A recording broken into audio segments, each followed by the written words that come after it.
right, I'm good, man. We're losing! Teamwork, guys, more. They're burying us alive! Well, shit. Jeez, Louie. Honey, don't you want to beat those bastards?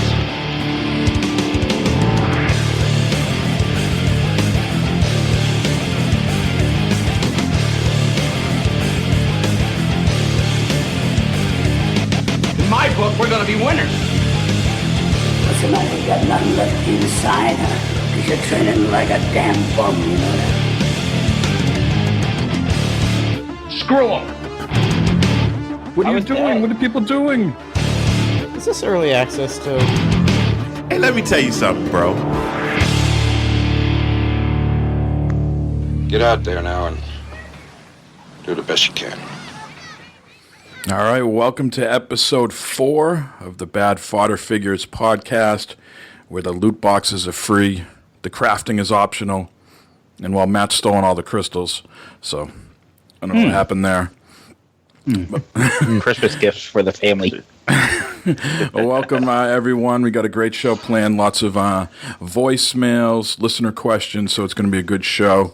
And let me be the first to wish everybody a happy Thanksgiving.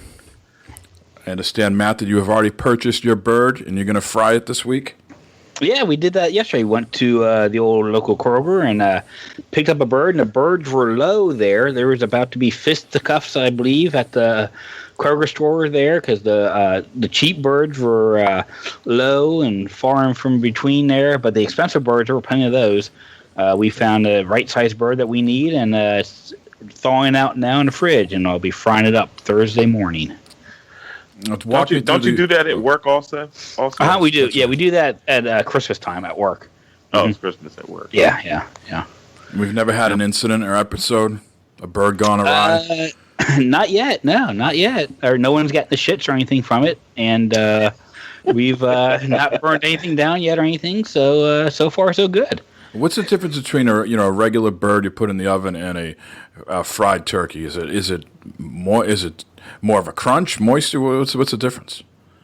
Well, yeah, with the fried turkey, a lot of people they inject it with juices like a garlic butter or chipotle type of sauce or something like that. So they inject it all over the bird. They infuse meat with juices, and then they put a dry rub on the outside of it too. Oh God, yes, yeah. And you rub that dry stuff on the turkey meat, and then you fry it up. And a lot of people say you do get a juicier bird that way when you do that. Now, of course, you can do the same with putting a turkey in the oven with the basting and all that stuff. You can do the same things there. Frying obviously is quicker. It takes like the bird I got now. This will be probably about an hour to fry, half hour or so to get the oil up to temperature. So hour and a half, you have a good juicy bird ready to eat, ready to dig into. Now, are you the master of ceremonies? Are you the one taking care of all this, and Bob's cooking everything else? Pretty much, yes. I'll be taking care of the turkey and everything outside. Smoking Lots a cigar. Of cigars, right? Beer. Yes. Yep. Neighbor's going to come over. Probably they might stop by and talk for a little while before they go to their family functions and so forth. Dinner time. Do you have Do you have like a fire extinguisher and all that set up out there? I can see all that set up out there. No. He's got a bucket of water. So you're confident in your craft now. You're good to go. So let me tell you, yeah, Eric, I believe so. And here's my theory behind that stuff too. Okay, when you buy all that stuff, the fire extinguishers, the baking powder and stuff, the safety stuff and that, you're just asking for trouble. Okay, since you get a little lax, you get a little relaxed thing. Yeah. I have backup help. Do you feel the same way about condoms and smoke detectors? Look, the doctor can't tell you have toe cancer if you never go see the doctor. That's pretty much how it works. But yeah, that's my thoughts on that stuff. The more safety stuff you have, the more relaxed you get in your doings, and that's where mistakes happen. Advice from Matt. And what time is is dinner? Dinner will be between 5:30 and 6. 5:30. You hear that, Jeremy? Plenty of time to drive up. Is it drive up or over? No. Yeah. What city are you the engineer of safety on again? What is that? I want to never go there. Yeah, I work all over the United States. Now, Jeremy is a man of the people. He loves the people. So you have a very big a fest going on at your house, I believe, right? Lots of people far and wide coming over. Oh, yeah. We just throw open the doors at 8 a.m. and like set up balloons. Balloons on the mailbox is the international sign for party. So we just, everyone, yeah. Cool. What do they call that? Like the like an open door or something like that? There's some people I know that do that type of thing. Like you're saying, what's that? Swingers? So open house. Yeah, like I guess open house. Yeah, open house would be the type thing. I've known people that do that. You know, anybody and everybody's welcome. They're just cooking all day long. Oh wow! I never heard of that. Yeah, it must be a New England thing. I don't know. So Jeremy's going to drive over. You guys are going to have a fried turkey. It's going to be excellent. We're going to have pictures and everything. Yeah. And what about you, Eric? Are you going to be putting the trees up? Or are they already up? Oh, the trees are up. The trees are up, but my Thanksgiving, they start around noon. They start eating around noon because it's a whole Black Friday fiasco, bro. Oh, that's right. So you usually can say that, Matt. So Matt's are you an idiot? I heard it. So are you partaking? Is it an annual thing? No. My tradition is when they leave, I get my game on, man. I sit down. Everybody's gone. I'm gaming. Now, what type of stress are you under when they leave? Because you just give her the credit card and she goes, right? Yeah, I'm not under any stress. That's You're what not stressed? There's trust there. Yeah. All right. I couldn't do that. There's no fucking way. Matt's about to have a coronary right He's pacing back and forth, just keeps opening it up, quick and closing it, open it up, closing it. Oh, jeez. Oh, Jesus Christ. Oh, well, shit. Matt's wallet starts like flickering in his pants. Jeremy, now your wife does the same thing, right? Her and her mother?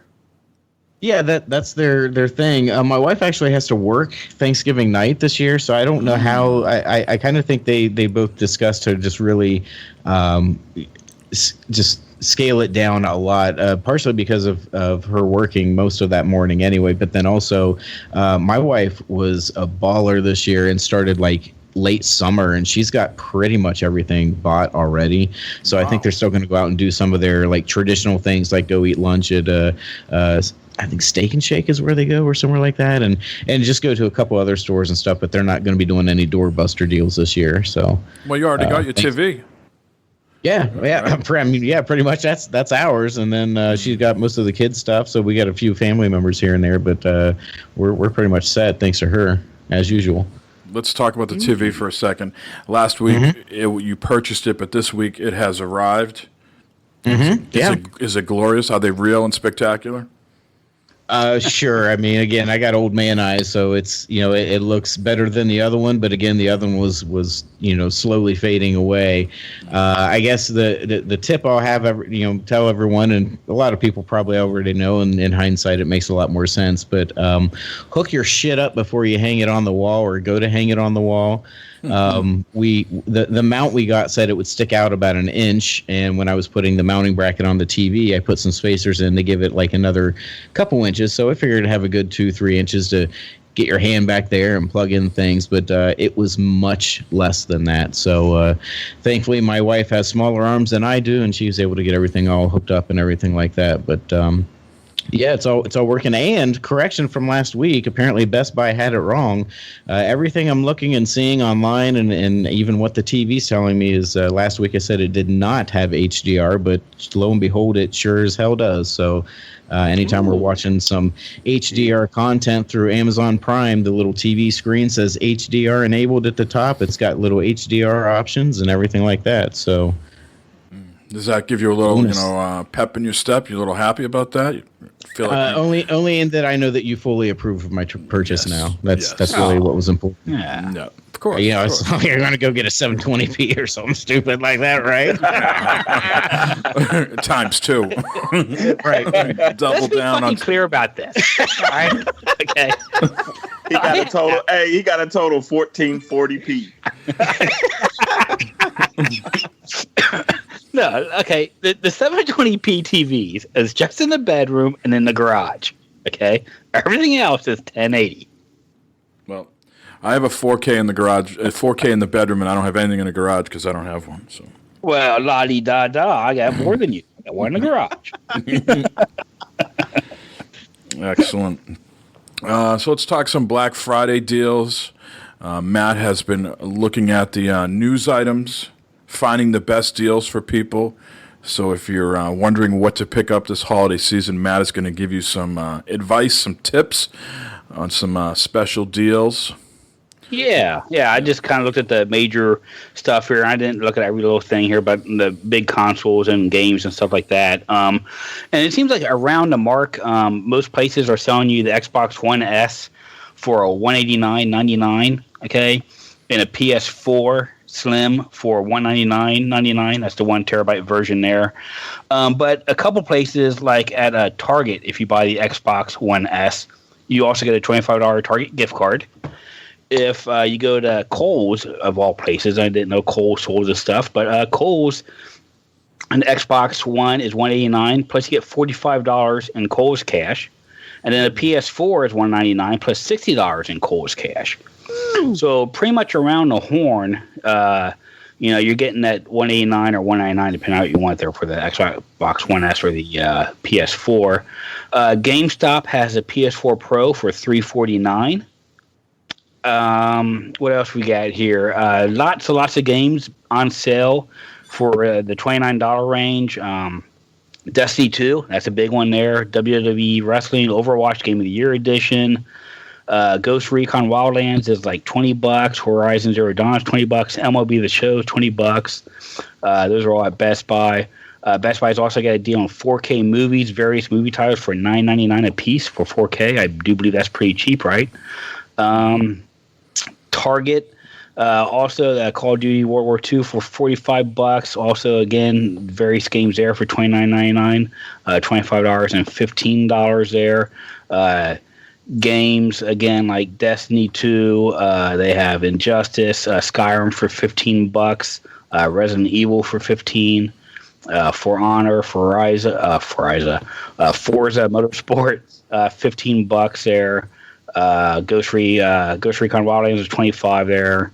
So lots of different game sales there. Also, all the big places, Walmart, Best Buy, Target, Toys R Us, mainly all have new controllers for $39.99 a piece. That's a pretty good deal. Some new controllers. For the controller chucker of your family, you know. Yes, absolutely, Jay. No. I will probably take advantage of that and buy myself my own Xbox One controller. Oh, spoilers. Oh, shit. But yeah, mostly a lot of these deals start Thursday afternoon, many more on Friday morning, of course. So be sure to Google Black Friday ads and get blackfriday.com, and I have ads for all the places out there. They got Walmart there, Lowe's if you're a homeowner type stuff, and Sam's Club, Amazon, all of them there. They all got different deals going on, all these different places. Look through, check the time. Some of them are doorbuster, some of them are all day. Some you can find online, like Amazon and stuff like that. So, there's a lot of places right now have deals going on too. So, be sure to check all that out there if you're looking to buy something on the cheap. So, Eric, I got a question for you. As a person that buys a lot of games like myself, when these Black Friday sales come around, do you have any sort of angst? Like, Jesus, I just bought this game, and now it's, $20 off, $30 off. Nah, because I'm the guy. I'm like, once it's gone, it's gone. And I don't give a damn anymore. So it's whatever. And if I don't have something, I'll tell the wife, hey, while you out there, see if you can find that. So it's cool. It's just money, Mike. It's just money. I hear you. And speaking of someone who has a different opinion, Jeremy, are there any games that you tend to, I think, wait for sales, or at least games you're on the fence for? I think you tend to wait with any of these sales out there, or anything that might interest you? No, not me personally, but I will say that Ghost Recon for $20 that's I mean, I know we've only played a little bit, but just the entertainment value that we got out of that, because that's what I ended up paying for it. That's easily a good $20 pickup right there, because that's got a lot of stuff in it. So Absolutely. Yeah. Matt, any chance that you're going to be picking up Destiny 2 at these prices? Hint, hint. For $30, yeah, I might be picking that up for $30. Yeah, Nice. I'll see the best and closest place to me where I can get that, where I can get in and out very quickly without having to deal with people, and purchase that game. I understand you have a $25 gift card burning a hole in your pocket for something. I do for my Best Buy. I have a Best Buy rewards card. So what are you going to be spending that on? Maybe Destiny 2 or a controller for the Xbox. Oh, so you've totally abandoned ship, huh? Yeah, I don't know if I'll be doing the Star Wars Battlefront or not. I don't know. I'm still on the fence on that one. All right. Well, let's segue into that. I said at the open, we are a free Loot Crate podcast. And Jeremy... low-hanging fruit there, yeah. Yes, you have some strong opinions on this. Do you want to sort of... maybe explain, what the system was before it got changed, and then, give your opinion? Can you summarize in a way like the way the system was intended to work, and then what has changed? So I was gonna go and talk a lot about a lot of negative stuff, things that well, no, I'm just saying people saying how microtransactions are ruining gaming, and how it's unfair and it's a pay-to-win situation. And I'm not going to talk about that stuff. And I'm not going to talk about things like death threats that may or may not have happened. And I'm not going to talk about, a quote I saw where somebody said they would much rather have their house and all their belongings burned down to the ground than have this game have microtransactions, because they can get their stuff back. But as far as Star Wars games goes, this is the only quality one they have access to. I'm not going to talk about any of that stuff. Matt was a little drunk, cut him some slack.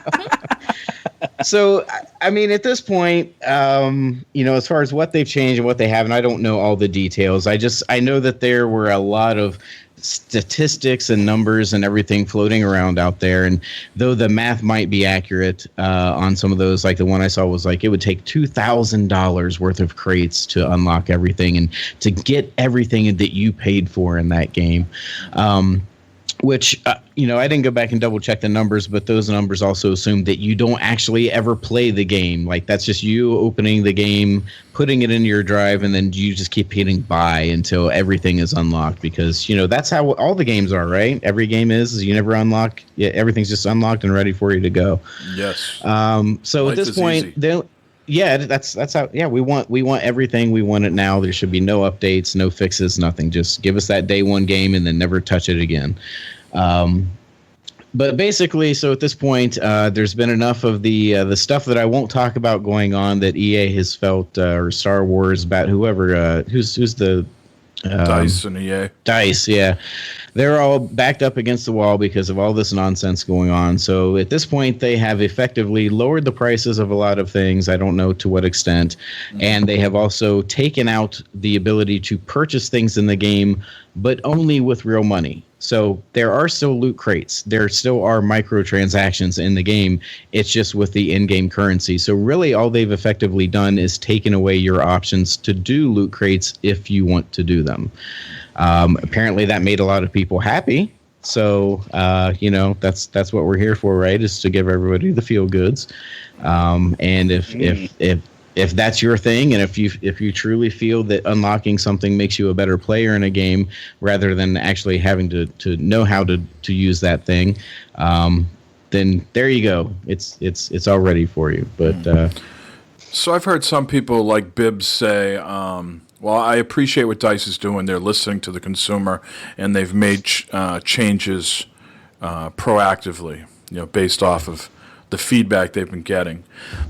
I guess, you can agree to that to a certain extent, right? Mm-hmm. But at the same time, you like to see a developer, publisher's vision carried through to see what would happen. And it seems like the squeaky wheel got the oil, right? You make the most noise, and there's going to be change. I guess the only problem I had, and this is just from what I've read and listened to as far as, commentary, is that people guesstimated that if you wanted to unlock Darth Vader, that he needed 60,000 credits to unlock him. And they calculated it would have cost you 40 hours of game time to unlock him naturally through progression without buying. What do you feel? What's your feelings on that for one character having to invest 40 hours to unlock one guy? Well, I guess it really depends on how much you have a boner for Darth Vader. So, right. I mean, me personally, I don't care that much. When you start the game, at least with, now I will say that as far as unlocks go, that the pre-order bonuses for this actually were pretty nice pre-order bonuses, which were a nice change because normally it's something that you never use again after the first 2 hours. But going back and understanding more about how the system works and seeing the unlocks I got, I'm pretty happy with that. But even without having spent any extra money or anything like that, half of the heroes are unlocked right now. Most of the heroes play very similar to one another or are basically beeped up versions of the second tier of characters or whatever. Do I think that 40 hours, if that's accurate, is a lot? Yeah, absolutely. But, right, yeah. While you're doing that 40 hours, you're also getting, you're still getting extra things. You get credits for playing the game. And every time you open one of those, evil loot chests, you have a chance of unlocking that thing instantly as well. So, I get it. I really do get it. But I think most of the negativity that I've heard personally or I've seen personally is coming from people who haven't played it and are just bitching for the sake of bitching about microtransactions and how they're ruining games. And then meanwhile, if we take a look back at last week with Corey saying that GameStop is ruining games, these same people that were bitching about microtransactions were saying how, they're still going to get the game. As soon as GameStop gets one in, they're going to go get it. They're just not giving EA any of their money. So, GameStop's ruining games, EA's ruining games, and really at the end it's just gamers who feel like that they want everything and they want it now, I think are really the ones who are kind of screwing things up at this moment. Yeah, I guess, I want to hear from Matt and Eric in just a minute here. I thought it was appropriate that they turned down the amount of hours to unlock a character. 40 hours, 60,000 credits seemed a little crazy. I hear it's now, 15,000 credits or something like that. It could be. So that seems appropriate. I think the eliminating the microtransactions for real money, to me, seems like, I don't know, just a reaction. Because it's coming back. They're going to rework it. And I think life is always about the haves and the have-nots, right? I mean, are you able to tell in Call of Duty, someone who smokes you like 10 times in a row, they're just a better player. Now, is it because they have the better gun? I don't know. I don't have time to analyze that and break it down, but I just know in life, someone is always going to have an advantage over you. And why are we, all of a sudden in video games, making a huge deal out of it? If they want to spend the money, then let them. You just got to get better at the game.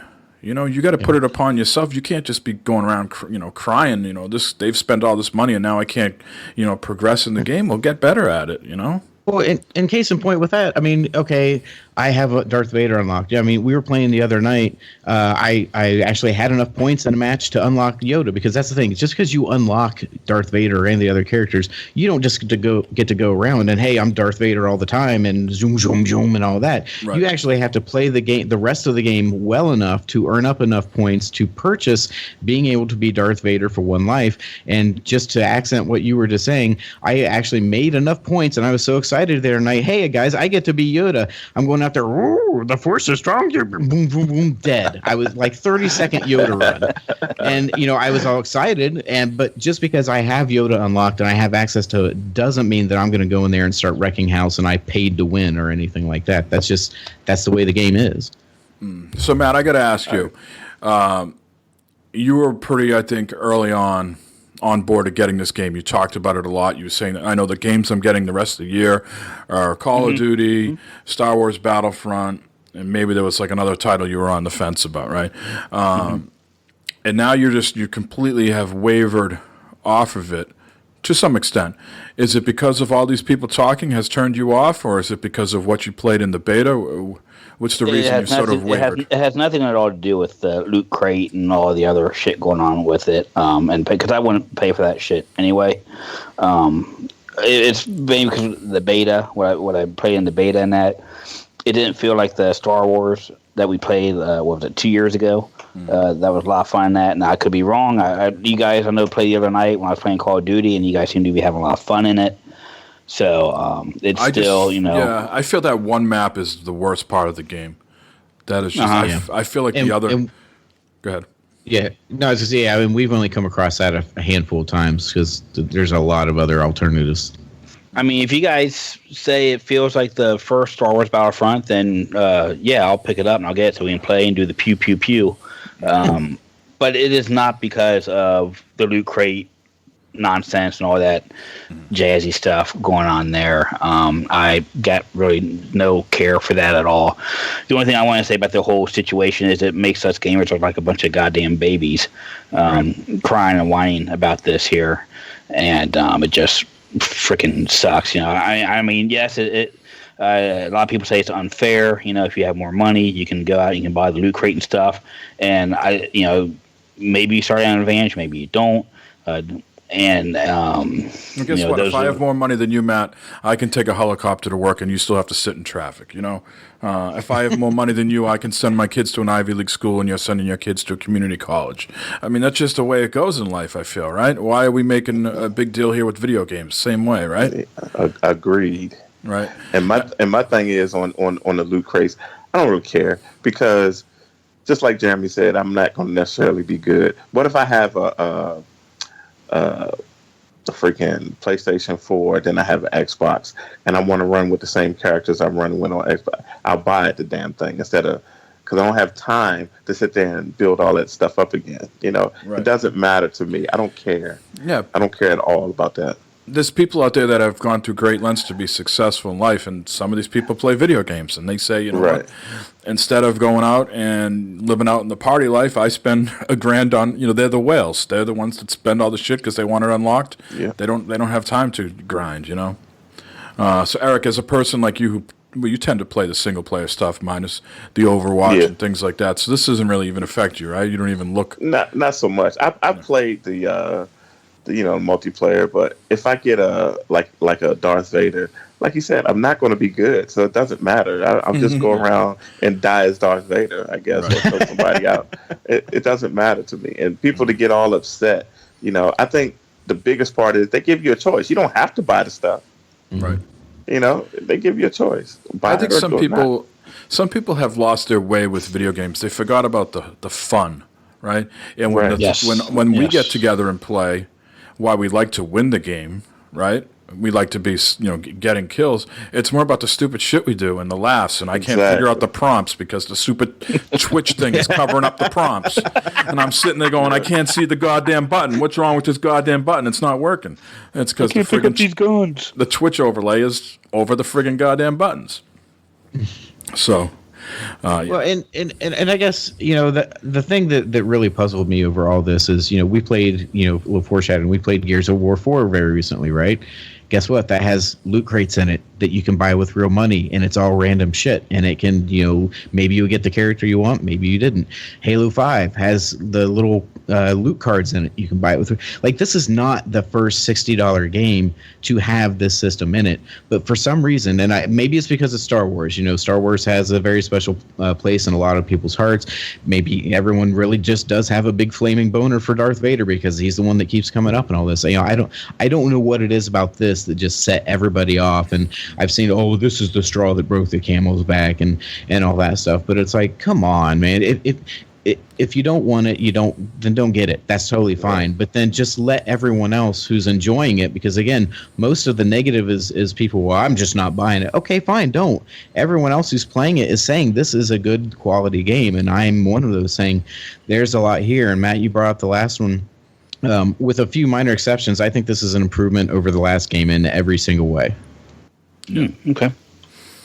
I would agree. All right, so before we move on to voicemails, a little bit of housekeeping here.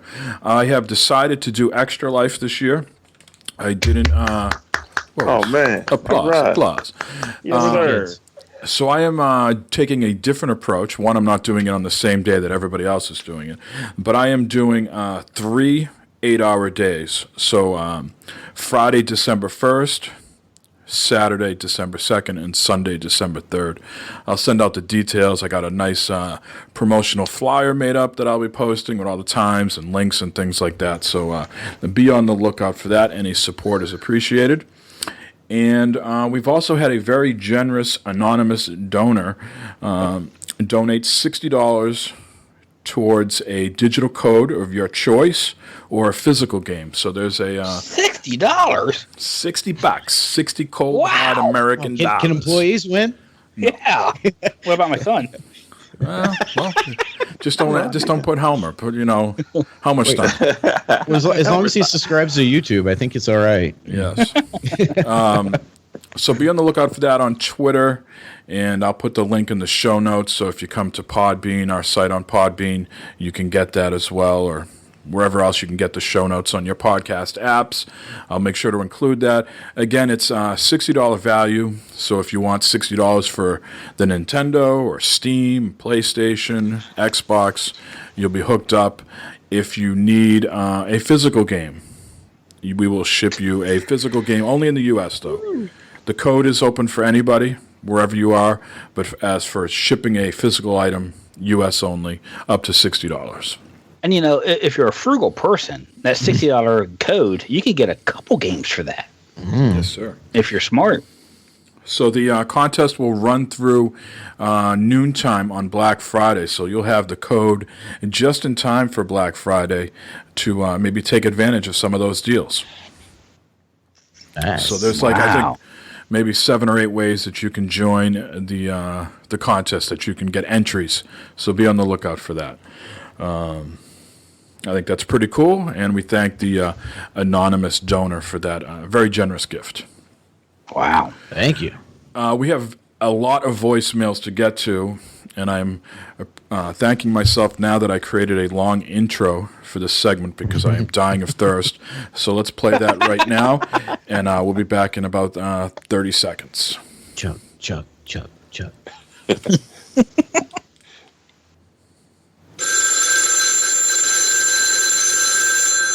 Operator, may I help you? Operator? Are you the operator? I'm long distance, sir. Overseas, may I help you? Directory assistance, may I help you, please? Hello. Hello again. Hello. Hello again.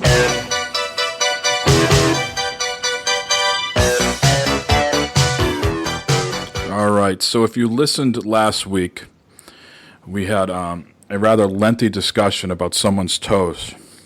And I don't know how this came to be, but we have someone in the Cincinnati area that has left us a voicemail and is willing to help out Matt. So let's Jesus Christ. let's hear from this first. The Civil War doctor. Oh, hello. This is Cook Man on the nail salon on the street in Cincinnati by a Waffle House.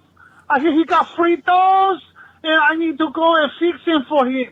He come by any time. I make him real nice. Soak him long time, trim them up, make sure all go away. Look real good, and wife want to kiss. Okay, call me back. Bye-bye.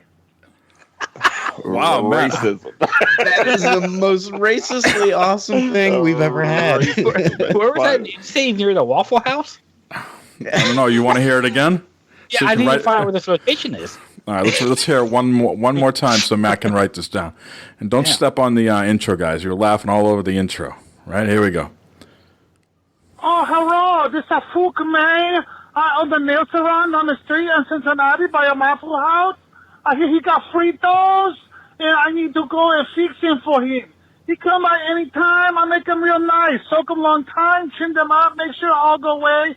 Look real good, and wife want to kiss. Okay, call me back. Bye-bye.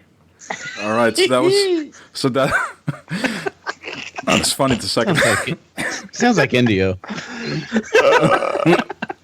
So yeah, Matt, did you write that down?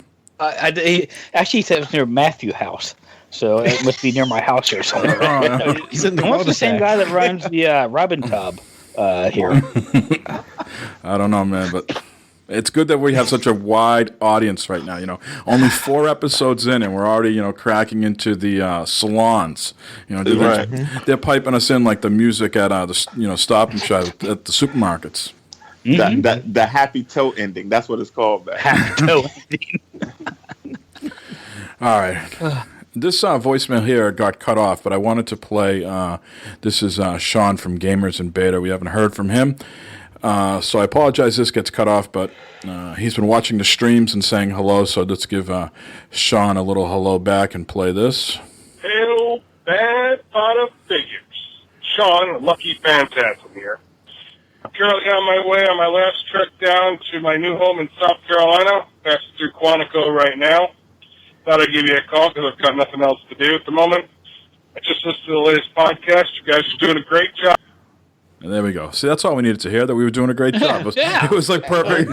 It was he perfect. passed it through Quantico. That's 20 minutes from my house. He could have stopped. I could have got him a sub or something. You know what I'm saying? Yeah. Or nail salon, hey.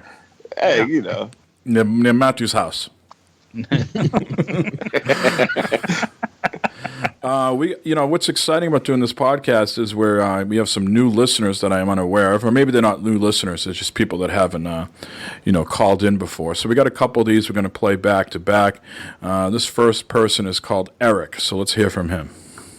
Oh, he's right here. What's up, bad father figures? Oh, that's the grandbaby in the back. Just want to let y'all know that it's a great show, and I enjoy it every week on my 2-hour commute. I listen to y'all faithfully. What's up, Eric? My name's Eric as well. How you doing? Bro, I love What's up, Eric? Love it. Also, Devious Mr. Matt, I agree with last week. You need to start drinking more. Yeah, that's the grandbaby. So, went in the GameStop the other day, and he said that the Xbox One X is not worth it.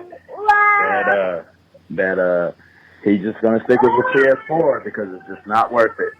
I want your thoughts and opinions on that. Let me know. Thanks. I haven't had enough time with the Xbox One X to really form an opinion. I guess maybe we'll get into that a little bit later when Matt discusses his experiences. But I do need more time with the system. Eric, have you had more time with it? I've had more time with it, but not anything specifically for the Xbox One X. Right. It's the Xbox. To me, it's the same thing, but yeah. Would you both agree that if you don't have a 4K TV, that it's not worth the jump in price from the S to the X? I would agree with that statement. Yes. Yeah. I mean, if you don't have a 4K TV, I don't know what's the interest. I don't know. Right. All right. So we have another person here that I'm unfamiliar with, but now I am familiar with them. This is Vaughn. What's going on, BFF crew? This is Vaughn, first-time caller from Virginia Beach, Virginia. Used to listen to the Gamers in Beta and 40 Cast, and just want to give you guys a shout and say keep up the good work on the new show. Two questions I have for you. The first one, I would like to know from each of you guys, what is your what I call palate cleanser games? So when I'm gaming, 20-plus hour game, Witcher or, Mass Effect, something like that, and I want to play something in between from learning one control scheme to another control scheme, I like to usually in between those two long hour games, 20-plus hour games, I like to break it up and play something that's kind of something you don't need to think about, something like a Tetris or a Centipede or something like that. What is your palate cleanser if you do that? First, the question is, do you even do anything like that? Is that just me? Or if you do, what is your palate cleanser in between your kind of mindless game that you play in between those long hour games? My second question is specifically for Eric. Eric, some time ago, years ago, I watched a video with you showing off the man cave. Pretty dope video, like it. A question for you, a couple things. Have you updated the cave? Have you done anything major to it recently? Can you tell us what you've done to it recently? The second question is, on that. I think I remember in the video you had like your Xbox, one of your consoles inside of a cabinet, and you were playing it that way. My question is, if that's the case, do you still have your one of your consoles in the cabinet? And when the new generational consoles come out, like the Scorpion and the Pro Sony PlayStation Pro, how do you decide which console goes in the cabinet out of the major consoles? All right. Thanks for answering the question, guys. Have a good show. Talk to you later. Peace. All right. Lots of good stuff there from Vaughn. Yeah. So let's go to Eric's stuff first, and you guys can think of your palate cleanser while he's doing that. So, Eric, why don't you give an update? I saw some pictures online yesterday. Yeah. Okay. The update of the man cave is I'm doing the Mario suite. I told you about that. I got the whole door cut out, put the door on. I got the doors up and all that good stuff. I'm gonna wait till I get done to post a video of it. It's gonna be sick. Let me tell you, it's pretty sick looking. Now, as far as he said, the arcade cabinet, I have 3 arcade cabinets, but I don't have. They're not consoles inside of it. I have PC, like a main base. One of them is a main base, and it plays all kinds of games and ROMs, and I have even it plays. I have all the way up to PS3 ROMs in it. So, and something like 80,000 games in it or something like that. But God. Yeah, I haven't even played all of them, but I got the Wii U's and the original Xbox games and all that good stuff. So it's not actually a console inside a cabinet; it's a PC running the ROMs. So that's what that's about. But once the stuff gets all set up, I'll show the video. I'm not shy to show the video. It's pretty cool. Now, do you have any plans to send that to Nintendo? Like tag them in just Twitter. See if they get a response. That's a good idea, Mike. I probably will. Yeah, it is a good idea. Maybe they'll send Reggie down or do like some sort of special or something. There you go. That's cool. I'll do next at Nintendo convention there. Yeah. Yeah. See, that's why Mike's the PR guy. That's what I'm talking about. I'll do that. Yeah. Oh, Buck's Treehouse. All right. Yeah. So, Jeremy, I see you, or maybe it's your kids playing it, Castle Crashers a lot. Would that be considered like a palate cleanser for you? Or I think it's a very good question. So if you've invested a lot of hours in Witcher, Horizon Zero Dawn, Uncharted, or whatever, you need something just to break it up and escape for a while, not worry about the controls. What are you going to? Yeah, that's the kids playing Castle Crashers. I mean, I'll play with them once in a while, but that's mostly them when I want to do something on like editing or something on my laptop that keeps them busy. I don't know that I have a palate cleanser so much in the sense that I go from one big game to another because I kind of jump around from games a lot more than I'd like to. But as far as the consistent things that I'm playing pretty much daily, if not weekly, it's probably going to be Hearthstone or Heroes of the Storm. Especially Hearthstone because I can just play that on my tablet even at work or whatever if I need to. But those are the ones that I'm just constantly going back to and the ones that I don't talk about when we talk about what we're playing because I'm always playing those. Gotcha. What about you, Matt? I think it's a very excellent question, by the way. That's very good. But it'd probably be like MLB The Show, something like that, where I'm just X to swing and running, throwing the ball around, things like that. Very simple game, something like that. Yeah. What about you, Eric? Do you have is it Mario or you got something else? Yeah, my palate cleanser is that's a good question too, Vaughn. But mine is probably a platformer or a shmup. Yeah. I usually play like a Mario or something with like Assault Android Cactus. Yeah, something like that. Exactly. Yeah. For me, I always used to play that Broforce on the PS4. Oh, yeah, that's a really good game. That's a really good game. But lately, I'll tell you what it's been. It's been the new Call of Duty, World War II. That game is just really I don't know. I'm not saying I'm super great at it. My KDR is just under 1, which is way better than it's been in years before. Usually I hover around, in the 0.5. But I just feel like I am more often than not, I am on the positive side. Maybe I finished 13-10, 12-7 or something like that. So I'm finding that, if I've had difficult matches in Fortnite or whatever, just want to pop on that. If I got 15-minute break at work, I pop on World War II, have a match or two, and then I'm good. So I think MLG Mike, that should be your name, bro. Oh, yeah. Any day now. Uh-huh. All right. Who do we got left here? Let's hear from Mark, speaking of Fortnite. Hey, guys. It's Team Chaos here, Mark. I was going to ask a question about Thanksgiving, to get off the gaming a little bit. I just want to know what you guys, if you have any traditions that you do that are a little bit different than normal. Like me, even before I moved down here, I used to come down to my mom's for Thanksgiving every year. And actually have their Thanksgiving outside. It's nice. Usually there's a deep fried turkey, an oven cooked turkey, you know. A lot of stuff going on, a lot of people. Sometimes there's a goat running around, random stuff. A goat? Big get together, you know. It's a little bit different than most people's, I suppose, but it's all family. I don't know. So, yeah, I just want to hear what you guys do for Thanksgiving. That might be a little bit out of the norm. All right. Yeah, take it easy. Keep doing what you do. Happy Thanksgiving, too.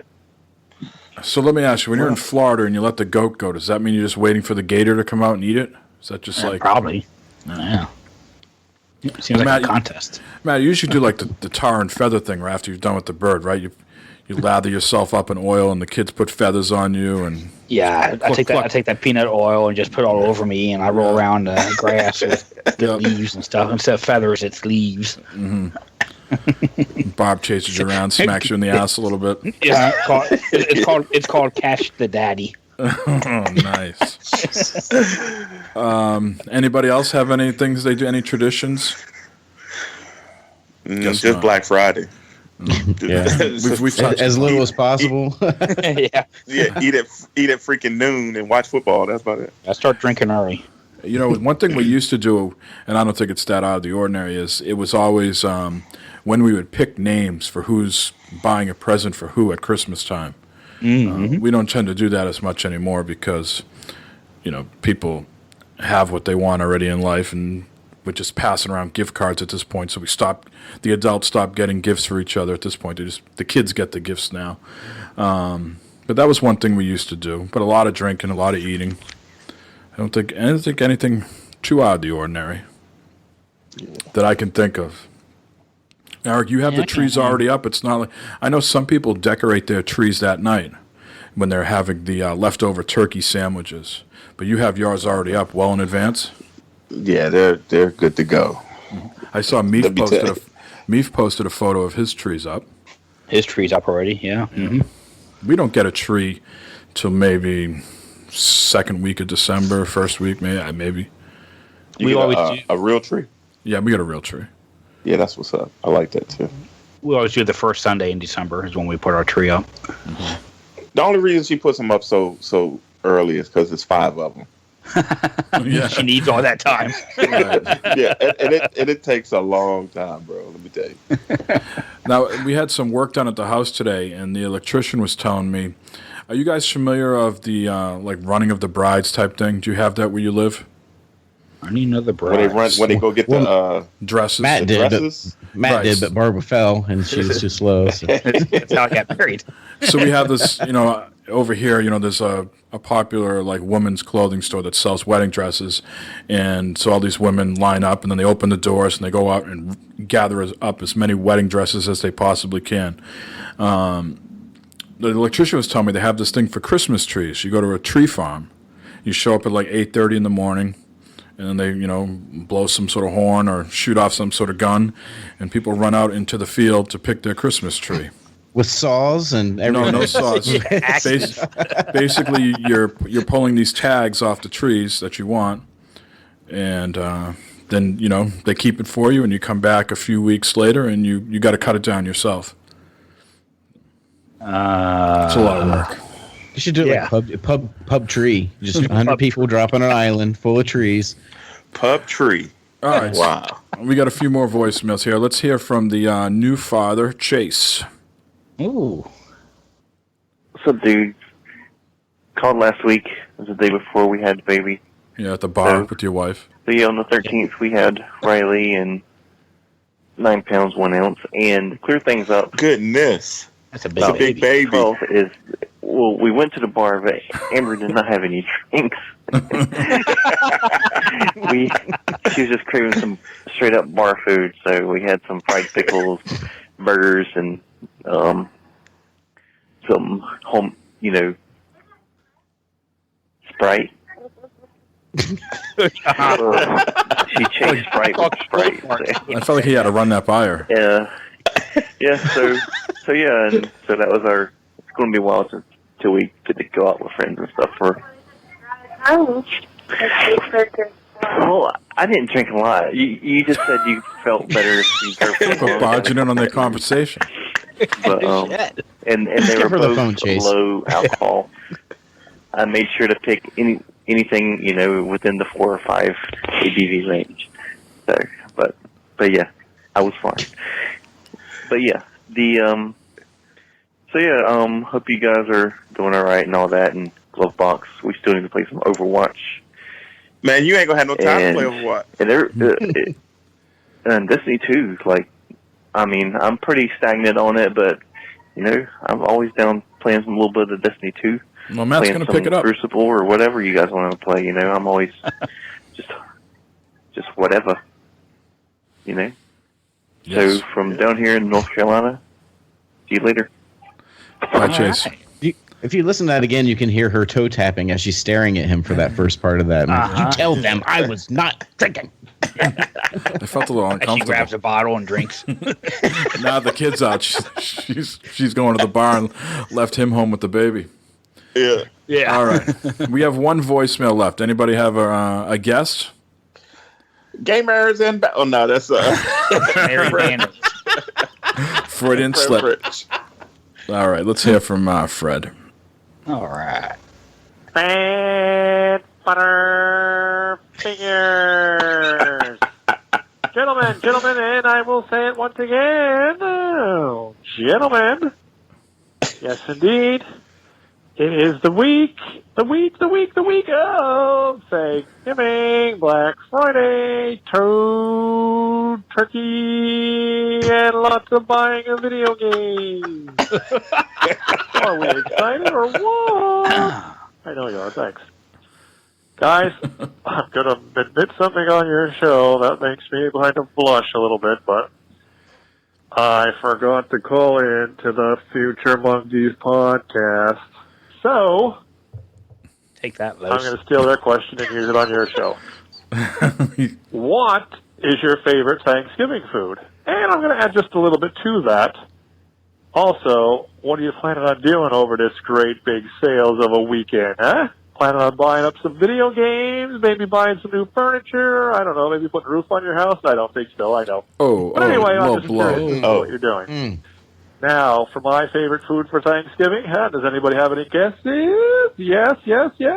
I want to say correct. Cold turkey sandwiches with mustard. Yeah, turkey dogs with mustard, huh?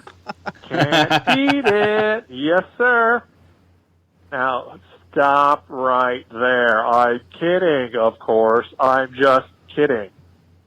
I, myself, like homemade stuffing. I think stuffing is pretty good. I don't like that stovetop stuffing. I like the homemade stuffing, and that's usually a Thanksgiving thing, and then it's done. So, and I'm going to throw in another one, baked corn. I don't know if you've ever had baked corn, and no, it's not corn on the cob that you bake. I don't even know how to describe it. I'll look it up on the internet probably, but I do like baked corn.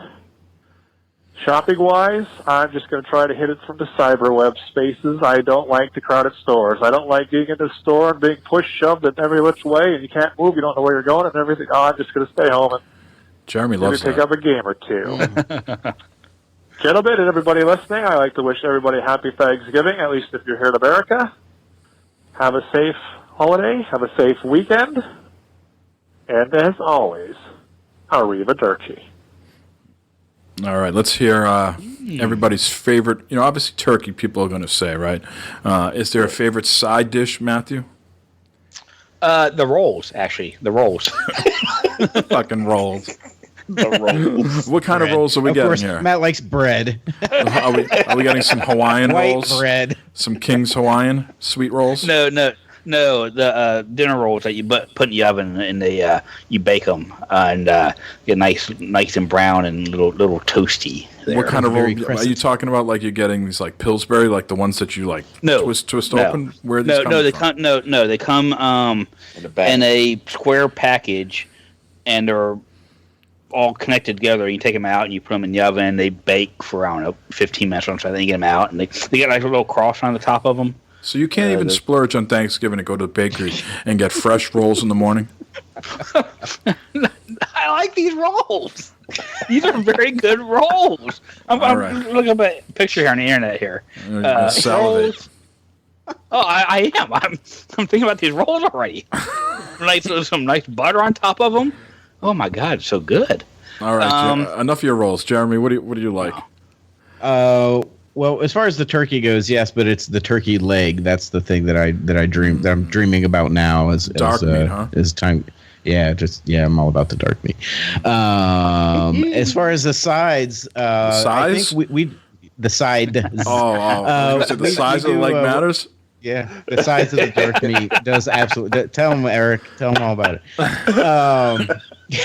Wow. 4 episodes. We do a thing called broccoli salad, which is basically just broccoli with a type of coleslaw dressing poured on it with some bacon bits and cheese and onions and all that. It's really good. But all right, I'm going to Matt's house. The rolls sound better. Yeah, go ahead. Well, I was going to say one tip that we started doing a few years ago, because we also always have deviled eggs. A few years ago, we started putting little jalapeno rings on top of the deviled eggs. Beautiful. Do that.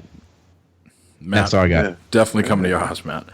Sorry, no offense. I can't handle that. All right. Can't handle dark meat. No. Eric, what's your favorite? I'm like Fred, like the stuffing, the homemade stuff, but we do different types of stuffings. And my favorite one is the oyster stuffing. Have you had oyster stuffing?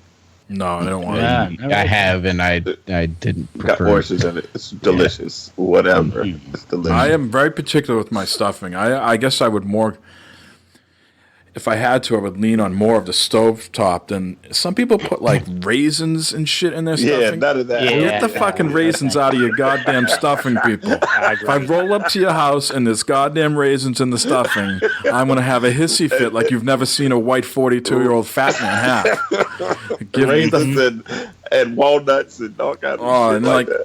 Oh, yeah. It is just but the oyster stuffing is good. Yeah. A bad I got besides the rolls, I gotta say sweet potato casserole. That's always good. I'm gonna say apple pie right here. Ooh, give me some of the apple pie. Let's skip right to dessert. Yeah, I'm about to say that's not even a side. That's like dessert. We already talked about Black Friday, right? That was his other question. If we had our eye on anything gaming or non, anybody have anything non-gaming related that they're looking for that there might be a sale on? There's a 4K TV at Sam's that I'm looking at. You get a $50 Sam's card with it. Yeah, whatever. Please tell me it's not like Westinghouse or something. No, it's a Samsung. Polaroid. 55-inch Samsung 4K Ultra HD. It's like $498 or something like that. Make sure it's got the HDR. He's gonna put that one in the bathroom. Anybody else before we move on? We good? Nah. All right. We have another question from Mark. This came in via digital form, not audio. So Mark and I and Bibbs are part of the Slick Daddy Club, Dr. Disrespect. And so we talk a lot about that. And his question was, I wonder how much a guy like Doc and other streamers could affect game development. Like, do you think the devs listen and watch their streams and take their feedback and then sort of make adjustments or do different things to the game based on what they're saying? Does anybody have an opinion on that? I'm sure, I don't know about influencing game, but I'm sure he can help increase sales of a game. If he's out there playing it and enjoying it and having fun with it, I'm sure people want to get on that action also. Right. Yeah, I don't think like devs are like watching streamers for like single player games, like right. Like if you're making Wolfenstein, you're making that off of a story that someone is crafting, and you're making that game. But I certainly think devs of like Fortnite and PUBG are watching all these streamers and listening to what they have to say and weeding out the negativity and the overtop, positivity and finding some middle ground. You hear some guy say there's too much bloom on this gun in Fortnite, or the RNG in PUBG is too hit or miss. Why are all these clothes here when I actually need guns? I think they listen to that type of feedback. What do you think, Eric? Eric? Yeah, I'm here, man. I was trying to talk. I don't know what.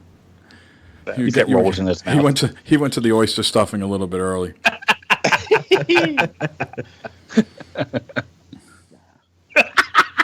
He's still. All right. Jeremy, did you have an opinion?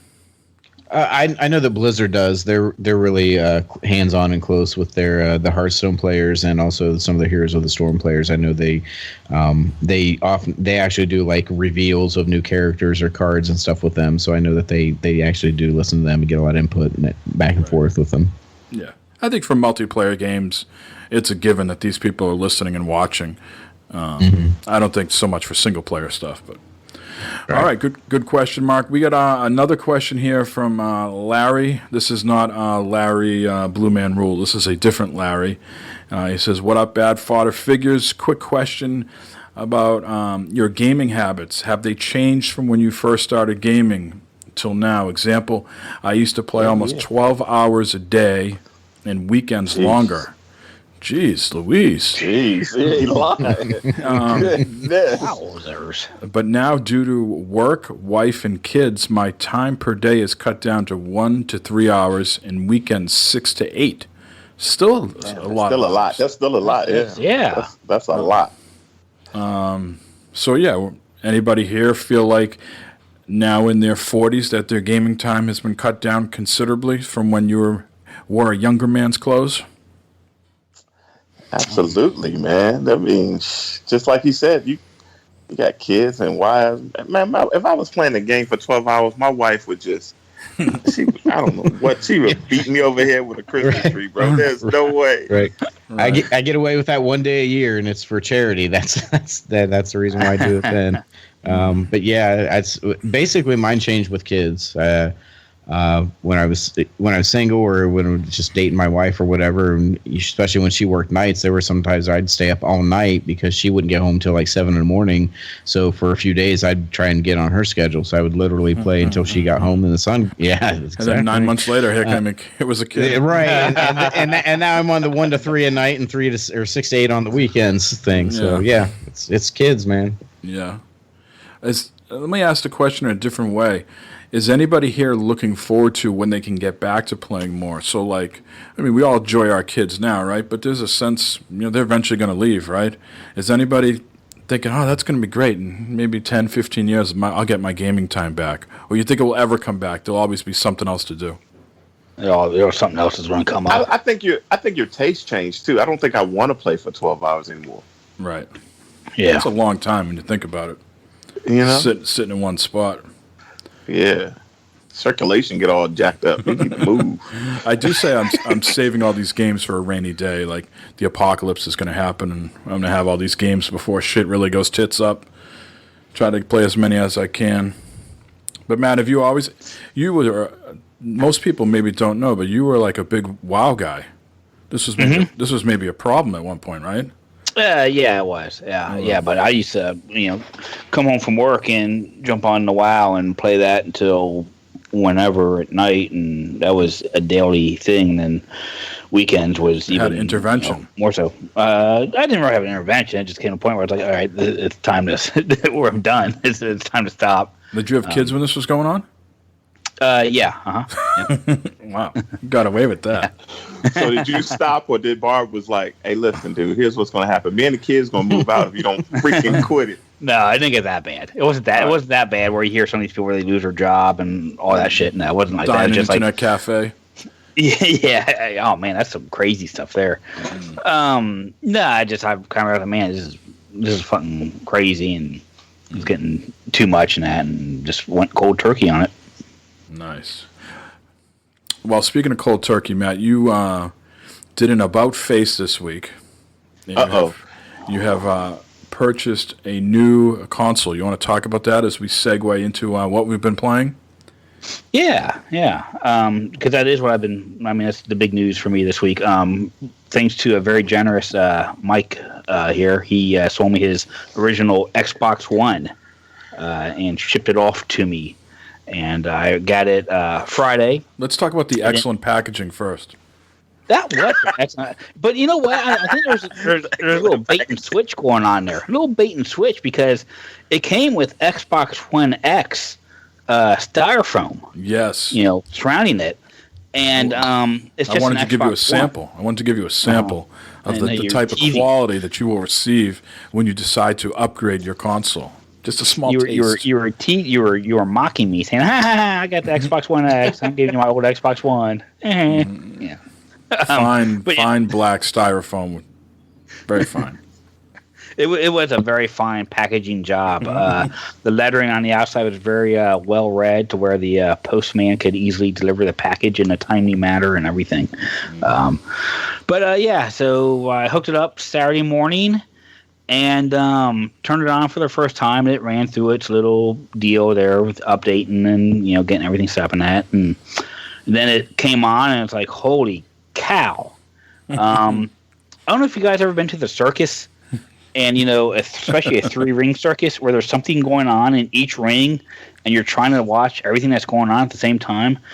That's what it looks like when you turn on the Xbox One and you're looking at the UI. It looks like a 3-ring circus. There is so much shit going on in this menu system that is like, holy cow. Now, granted, I've been playing on the PS4 since launch, 4 years ago, 2013? Right. It came out from that. So I'm very much used to that. So you throw this in here, something totally different.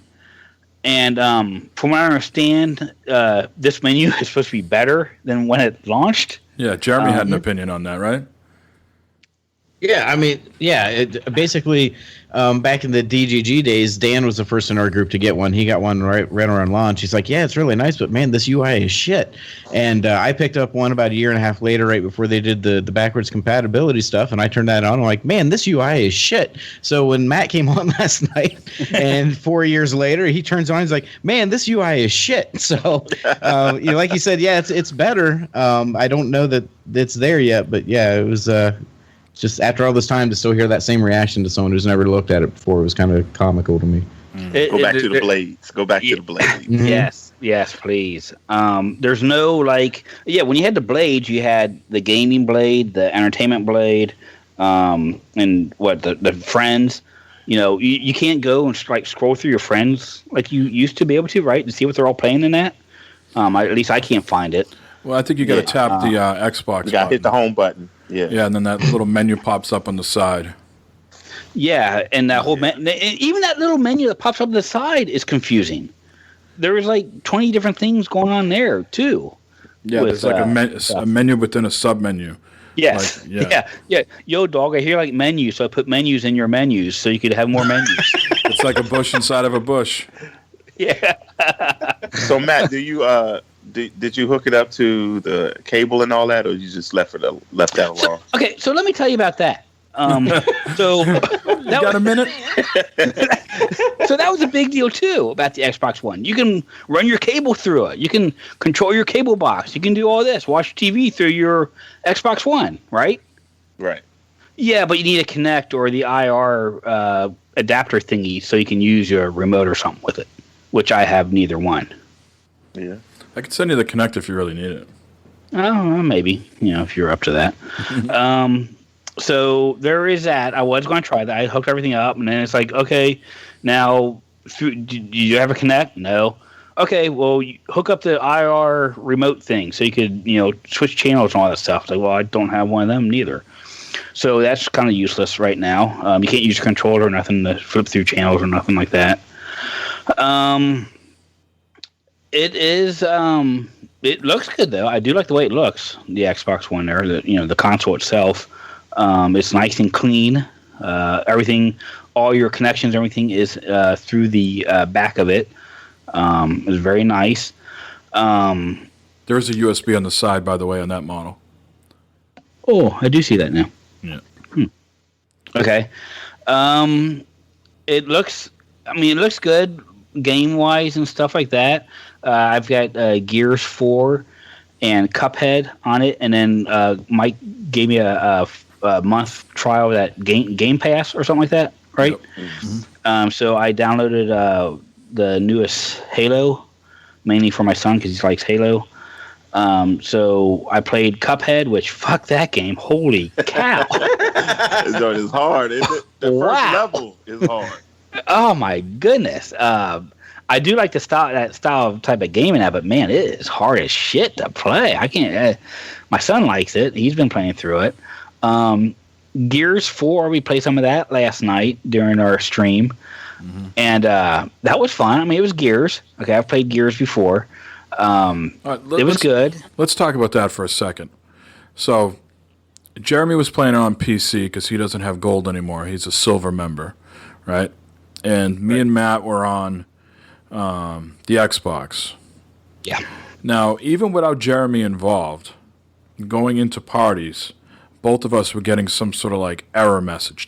Me and Matt trying to join up in a party, right? It said like your connection was incompatible for parties. Granted, we've been in so many fucking parties on the PS4. We pretty much have party hats on by now. Yeah. So it's like, some things just don't change with that system. Now, it got so bad that we had to use Skype on the Xbox. We had to use the app, right, Jeremy? And it was that because you're a silver member? Is that ultimately what the reason was? No, because and I didn't even try to fix that after we got Skype working, but I am on my laptop right now for recording this. And before we started, I'm like, I'm gonna pop that up because you just go into your options in the network settings, and that's where it was giving me the Teredo TEREDO message or error or whatever. And I pulled up the Xbox app on my laptop I'm on right now. It pulled it up. Everything went through fine. It's like you're all ready to go. So I don't know if it's something on my PC. I don't know if they were having a rough night last night or what, but I have joined people on consoles from my PC using that app before and not had the issues we had last night. And Jay Maniac 17 was playing with us, and he was saying that maybe the recent update has screwed up some things because I was on my brand new Xbox One X. We're playing the game kind of poorly, no shock. And, I'm holding the beautiful Project Scorpio controller in my hand. Thing is still lit up. Nothing's flickering. All of a sudden, a message comes up on my screen. Your controller has been disconnected. I'm like, what? The friggin' thing is, still lit up. I'm like, what the fuck's going on? So, I don't know, one of you guys was like, try resyncing it again. So, hold the little button on the controller, hold the thing on the box. They sync up. Your controller has been disconnected. Son of a bitch. So I had to play like the rest of the night with my controller in the USB. And again, Jay was saying that happened to him 3 times yesterday, that he thinks a recent update might have borked some things. So, same old story on my end. Try to use the system, try to enjoy it, and shit isn't working. No idea. And so it's back to a voicemail from Indio explaining how we are Xbox haters, but I buy the stuff, I try to use the stuff, and you get Xbox error messages when parties, you get the controller disconnecting. I don't know. It'll go on. The game worked fine. Fine, though. Once we into the game, we had a great time. Yeah, I did. Like it was a lot of fun playing, doing the horde mode on that. Typical Gears of War. You get the big Brutus type guy that you're playing with and stuff like that. Lots of customization you can do with your character in that. But then back to the console itself. One of the reasons why I bought this off of Mike was because I can use it as a media center. As far as instead of going out and spending $100 on a Roku, I could go ahead and buy this from Mike and plus be able to play some games and stuff on it.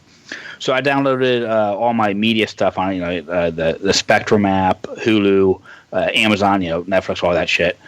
Plus, it's got a ton more apps on it than does the PS4. It's got the FX Now and Watch ESPN and a bunch of other stuff like that. So I downloaded a bunch of those, and I've been watching those.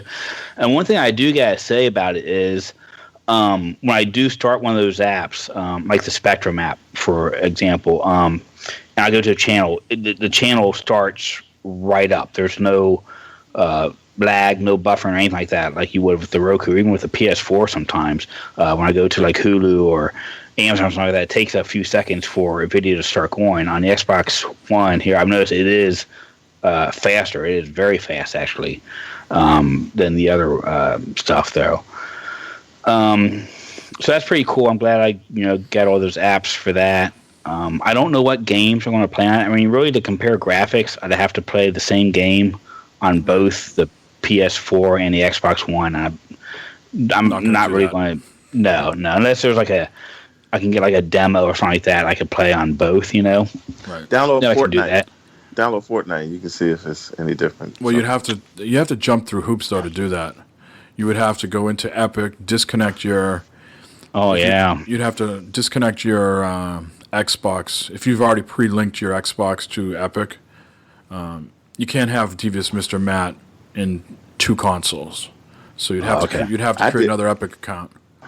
I don't know how I did it, but I just downloaded it and it works. I didn't have to disconnect anything. I had to go to Epic, and I probably don't have it connected. Yeah, maybe if you don't have it connected, you don't have the problem. Yeah, you can play unlinked, I think.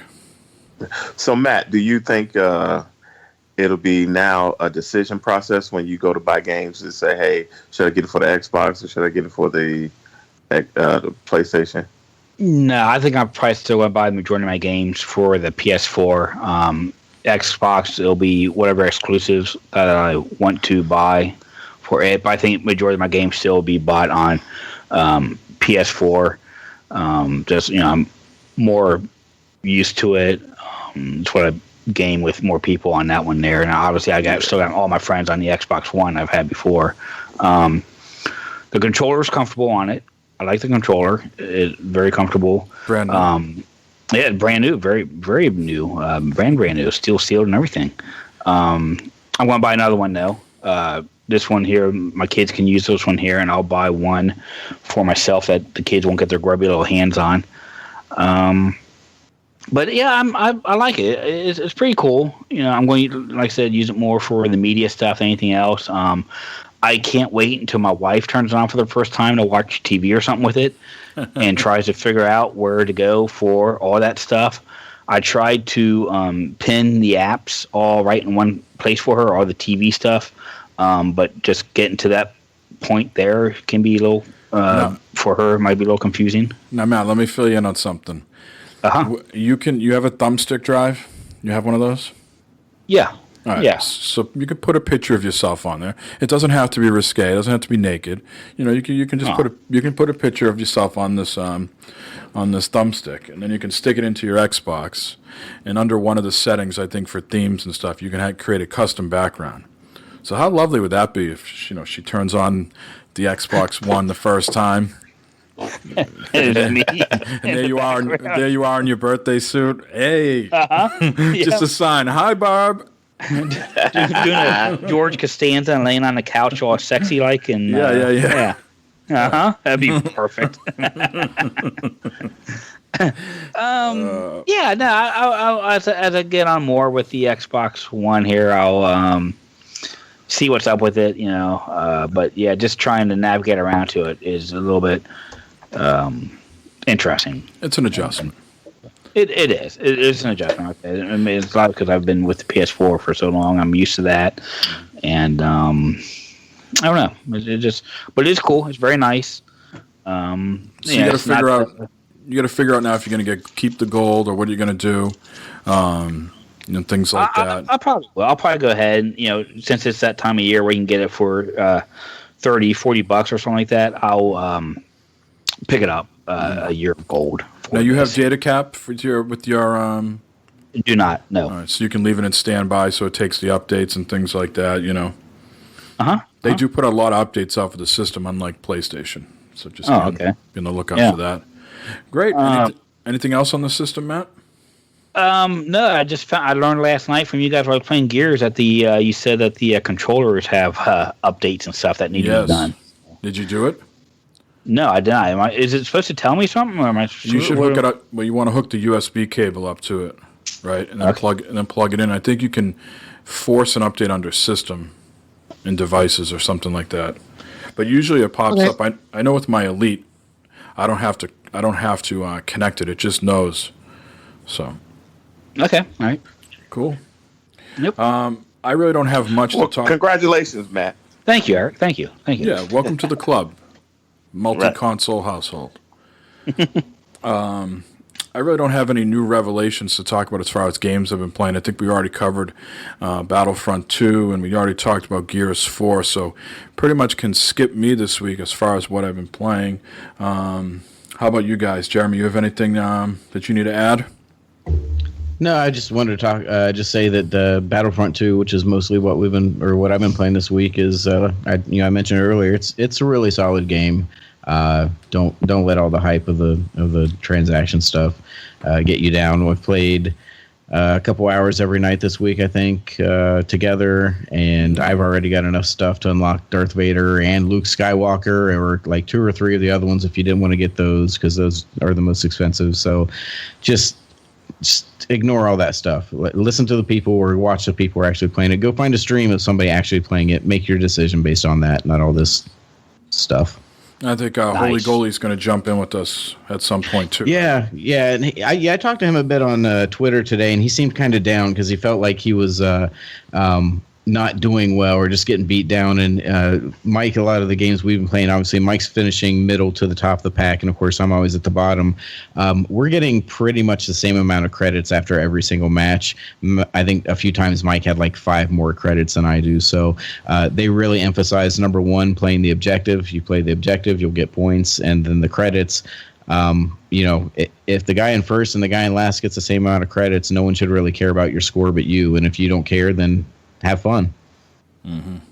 Agreed. Eric, how about yourself? Have you made any progress with Mario? Have you beaten Odyssey?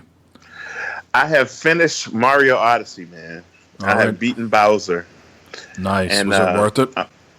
Yes. I'm not going to give it away. It's you can continue on, I'd say that, after you finish the game. Okay. After the credits roll, the game opens back up. Well, let's be honest, Eric. Let's just cut right to the chase. Okay? Mm-hmm. We just want to hear about Skyrim VR. Ooh, wait, yeah. Everybody, okay, hold on. Wait. I got to turn off the lights. Hold on.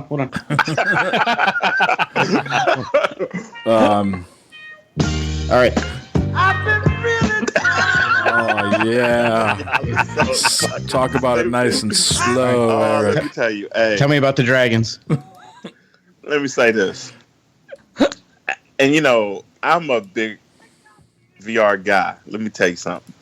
This game, because I didn't finish it on, what the regular stuff. I think I'm gonna finish it on this, man. This game is so freaking immersive, bro. Now I'm gonna tell you this: it does take a little getting used to if you're gonna use the Move controllers, because it's it's pretty much 1-to-1. Using your hands, and you got to push buttons, and you can't really see the buttons because the buttons on the controller, you can't see it. All you see is a sword. It's fantastic. It's a good game, man.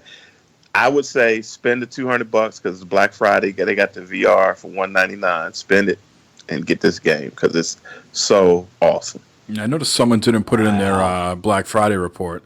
For shame. I put it on there for him. But he didn't mention it. But yeah, $199 at Target. But listen, I know, Jeremy, you've played it probably extensively, probably on everything.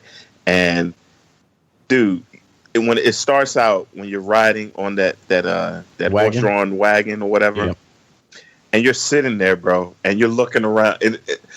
If you have you never done VR, you're not going to understand what I'm saying. It is so awesome.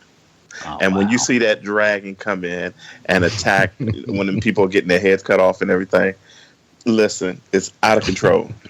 It's out of control. Yeah, can you do the Macho Man add-on? So then that dragon is the Macho Man going, oh yeah, and blowing. then really no add-ons just yet.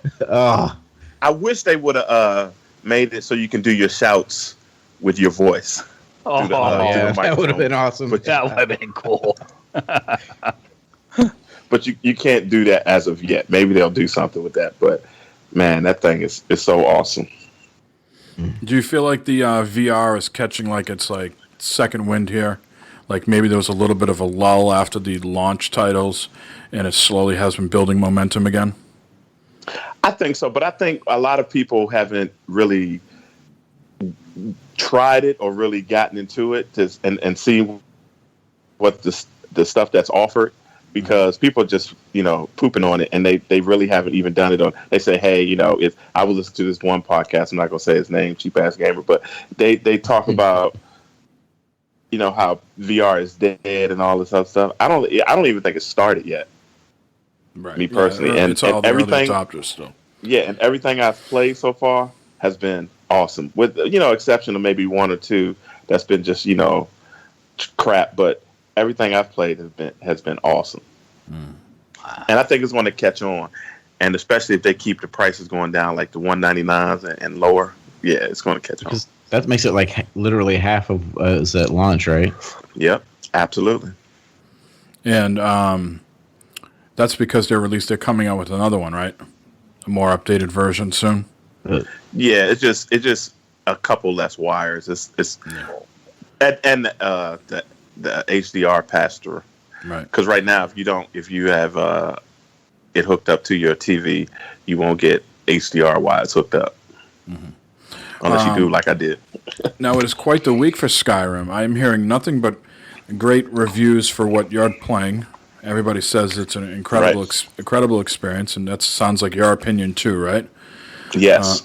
Now, I'm saying it's just as equally as good on the Switch. Switch. People are losing their minds that they can, take it to work. A lot of people are traveling for the holidays this week, and they're just, incredibly excited that they can bring Skyrim on the plane.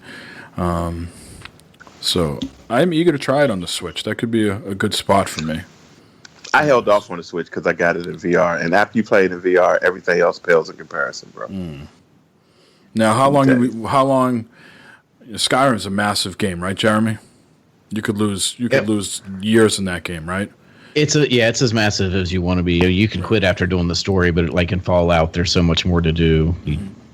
So, Eric, when you're playing this in VR, what is your typical play session? Is it like 30 minutes, 60 minutes, a couple hours? What are you doing in Skyrim? I do like 2-hour sessions, and then I find out I did 2 hours yesterday. My eyes were getting fatigued. I get tired, and then because you got Jeremy, you was asking about the true motion or the what's it called, the how you can just move like regular. Yeah, it's free move or teleport.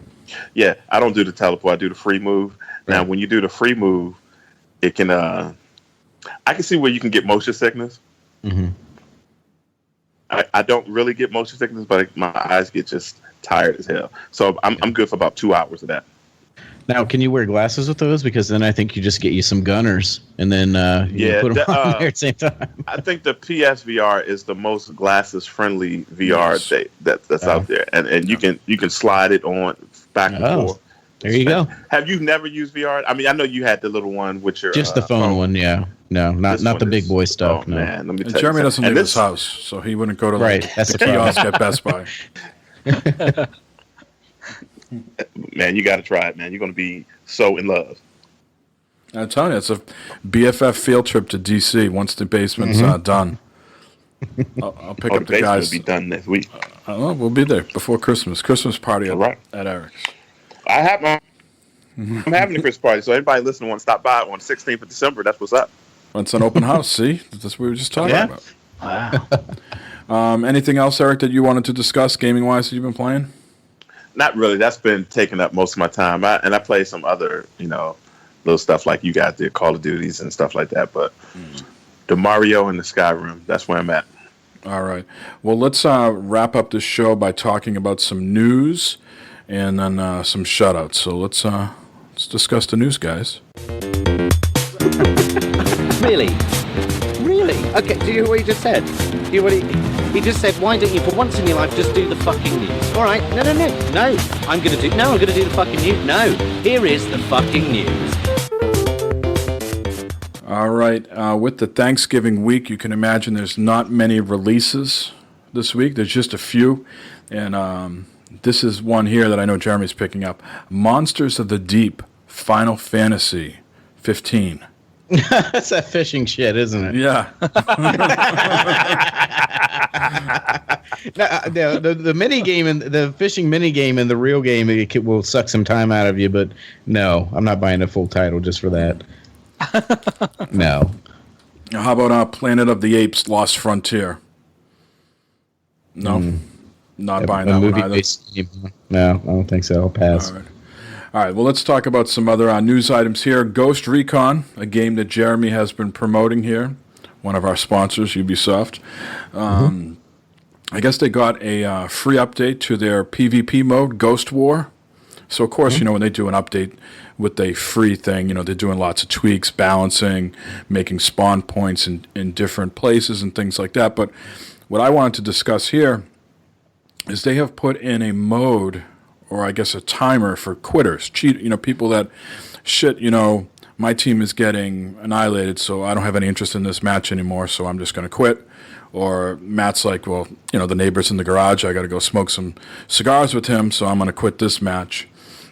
They have put a penalty for this. So in this Kotaku article, this gentleman quit out of 2 matches because the first time he didn't see a penalty. And I guess it took the system a while to catch up, and he was given a 4-hour ban. Oh. So it seems like if you are going to quit matches because your team is losing, that you might be on the surface here. It looks like on average you're going to be penalized for up to 2 hours. Didn't they have something like that on PCs a long time ago? I thought they put something like that in place for some game. I can't remember what it was, but I like the Punk Buster or something like that.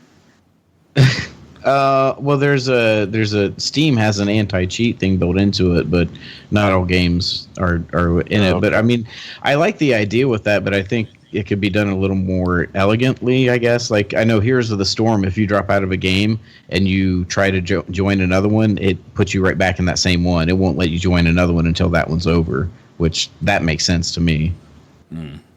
Yeah, so this guy was playing. He said he was playing the game. He played 2 matches. He quit both times, and he left. He was like, well, this penalty isn't working. I got to go do some other work. And he checked back in, and he had 2 hours and 15 minutes still to wait before he could search for a match. So he figured that for the hour and 45 minutes he was doing something else, that he got a 4-hour ban. So I think it's a little excessive. Yeah. But I'm sure that, like anything, people get upset and they'll trim it down. But it does seem 2 hours per quitting a little excessive. Next here is Cyberpunk 2077. So I imagine Blue Man Rule's ears just perked up here. It's probably looking at game engines as well. And they're talking about online capabilities. So we know The Witcher 3, their previous game that they did, CD Projekt, didn't have any online components. It was all single player game. Matt's still playing it, right? Still in the first world, probably. So the CEO is talking about online and how it's necessary going forward. He said it's very recommended if you wish to achieve a long-term success. At some point, we have mentioned that there will be a certain online element related to Cyberpunk 2077. So, Jeremy, as someone who enjoyed The Witcher 3, right? Is that correct? I think you were on the spoiler cast, right? Absolutely, yep. Did you at any point feel the game didn't have long-term success because there wasn't an online component, like, say, like I imagine what they're talking about is not having, like, team deathmatch where you're going to have, various members of the cast against, some against the bad guys, right? I think what they're talking about is maybe you can do like raids together or some sort of, strike mission. At any point during The Witcher, did you think that was necessary? I think The Witcher, much like Skyrim, the only thing missing from those to make them like perfect games, and they're still easily top 3 or top 5 for me as far as all time, would be a co-op mode. Right. That I think would make those. That would be about the only way you could really make either one of those even better in my eyes. So I'm all for it. Yeah, if they want to do something like that. What I don't want to see is, hey, random guy can come in, in the middle of my game, kill me, take my stuff, or basically impede my progress in the game. So hopefully anything like that is optional. But as far as anything cooperative, yeah, I'm all for it. Did you ever play Witcher, Eric? Yes, I did, sir. Did you finish it or just poking around? No, I didn't finish it, but I played a lot of it. This Cyberpunk 2077, I bet it doesn't come out until the end of the life cycle we're at now. It doesn't sound like it's even close to being ready. And they want to set a real high bar. They want to push it beyond what The Witcher 3 could do. So I don't think anybody really knows what the game is going to be like either. So it's going to be a while. Anyways, let's move on here and talk about some Shadow of War. First of all, I know Eric was throwing some shade a minute ago at Cheapy in his podcast, but he did tweet out this week that Walmart made a mistake on their pricing of this game. Shadow of War, you could get it for $9.99, the gold edition. Oh, wow, that's great. So I picked that up. The Xbox, oh, really? The Xbox version, $9.99. So props to him. So if anybody out there has the game, they are giving out a lot of free DLC starting this week. The 21st is going to be 3 pieces of free DLC, the Endless Siege, Rebellion, and the Enhanced Photo Mode. And that's going to be coupled together with a expansion pass release called the Slaughter Tribe, featuring a brand new tribe, fortresses, missions, legendary gear set, upgrade challenges, and conquest activities. And then their next piece of DLC is just a few weeks away, December 12th. You're going to be getting 2 more free pieces of DLC, and then another expansion called the Outlaw Tribe. So I'm glad I got it for $9.99, so hopefully I can check some of those free stuff out. Yeah, that even beats the Black Friday price, doesn't it? $9.99. Yeah. And if anybody has listened, I guess, to Future Monkeys, they have Fred Rojas is often on that show, and he said keep your receipts because sometimes these Amazons or Walmart or Best Buy, when they make a pricing error, they come back and try to correct that mistake. So I'm holding on to my receipt in case that $9.99 turns into $99.99. Wouldn't that be something? All right, last 2 things here. Marvel Heroes Omega shutting down. Now, as you know, we are breaking news here. I always have my finger on the pulse. So while someone was talking and I wasn't ignoring them, I was also checking Twitter at the same time. So, they're shutting this down, I think, by the end of the year. Wasn't that something like that, Jeremy? Pretty soon, right? So yeah, sometime in December. So Disney has stopped working with Gazillion, who was the developer. They've stopped updating the game. Servers will be shut down pretty soon, and they're going to, I guess, shortly announce what will be available and how long. But as I'm reporting this, Holy Headshot is retweeting stuff, and the Walt Disney Company, he's putting out something from Change, I guess that's change.org maybe, sign the petition to save Marvel Heroes. 1,000 signatures. From that point, more influential people of the gaming world will take this more seriously. Once again, you guys are awesome. Now we must continue spreading the word. Remember the hashtag, Save Marvel Heroes. So we've done our part there, Jeremy. Let it die. Let it die. Did you play this at all? Oh, yeah. I played a lot on PC. I didn't play the console releases. But, yeah, I've got probably 100 to 150 hours on PC. Wow. Okay. We talk about palette cleansing games. That is I'm just going to sit here and grind and shoot all the shiny things while I listen to a podcast type thing. And then while you get your character up to level 60 and then ignore the convoluted end game and then just start a new character over like that. That is it was a good free-to-play premise, and it was totally ruined by the way overpriced characters and costumes. Some characters were in the range of $7 to $10 real dollars. Some costumes were in the range of $15 to $20, and literally the costumes did nothing but change how your character looked. It's a loot-based game like Diablo, and they charge you for like $5 for a stash tab. It was just there were I think if you went on right now there'd probably be 10 to 15 different kinds of end game currency. just it's such a convoluted game with way overpriced items in it that it's kind of a hot mess. A lot of whales. Yeah. A lot of different species of whales. Yeah. Mm-hmm. Yep. Well, that's unfortunate. I did buy in early to it. I think I maybe bought in at the $34 price range. And I played it for a little bit, but it was no Diablo, trust me. It didn't have the same feel to it. And I'd be lying if I said I never gave them any money through like a Steam sale or whatever. But I also know that game itself was started by David Brevik. Brevik is the guy who worked on Diablo 2, which it shows because it's very similar to it.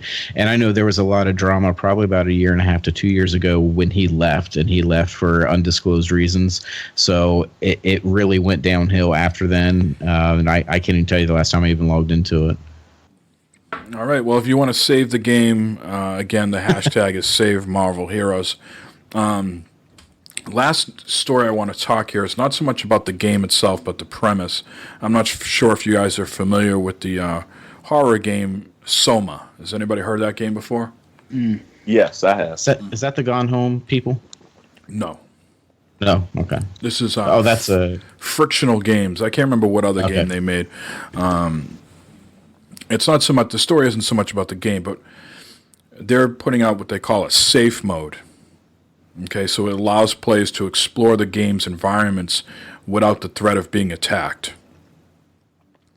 Are there any games, well, the question I guess I want to ask is there any games out there that you guys would play just to explore without worrying about a threat? Like, would you like to play The Witcher without having the sea hags come and get you? Or, would you like to play, I don't know, what's another game? Maybe Zelda or something without having the goblins or whatever those things are called coming to get you. I think it's an interesting... Where's the fun in that, though? You just to look at the world, I guess? Yeah, I guess in this article that I'm reading from on Rolling Stone, Assassin's Creed Origins had what they called a Discovery Tour mode. So you could just, cruise around, check out the world, but there's no danger of being attacked.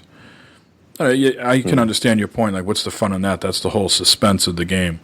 But any of you guys feel like there should be another game out there that you'd be interested in doing that? Doesn't sound like I'm okay with it. Well, I mean, I think it depends on the game, and if there's a good story there that maybe the gameplay's getting in the way of, then definitely. I mentioned Gone Home. That is one of those games. You don't die or anything like that. You just go and discover the story, and I enjoyed that game. Another one that comes to mind is To the Moon, that actually had little puzzles in between the chapters of the story that I just looked up immediately how to do those puzzles because I didn't care about the puzzle. I just wanted to get to the story more. So it just sounds like they just added a story mode only to their game. Now, Eric, have you played Resident Evil 7? Yes. And so let me ask you about that. So if you could have played Resident Evil 7, I think before it might have been like a cheat, but let's say you finished the game or you could just cruise around the house, the environment, and check things out and not have to worry about dudes attacking you. Would that have been... Because that looks like a really beautiful game in a dark sense, right? Yes, it is. Even like the Evil Within series. Like, would those be games you like to cruise around and just check out all like the gory stuff without worrying about the jump scares and things like that? I mean, on an artist level, I guess I would go in after I finish the game to walk around and look at all the detail they put in it. Yeah, that would be cool. Like a unlock after you finish it or something. Right, because beforehand it would give you like a cheat, like you would know where shit is and stuff. Exactly. Yeah. Cool. What's an interesting premise? I think a lot of people are the hate I'm seeing online is this is another thing trying to make things easy for gamers. Game is too scary or something like that. But I have seen other people say, hey, this would be a game I want to check out. I'm not into horror, but I would still cruise around and check it out and not have to worry about jump scares. So. I think I like the option. Like at some point when I was playing Resident Evil, I wish I could dial that shit down a little bit because it was outrageous. But I like the option. Mm. People still get pissed off about having options these days. Like they're forced to use them. Yeah. Well, Matt likes to have his options when it comes to bread.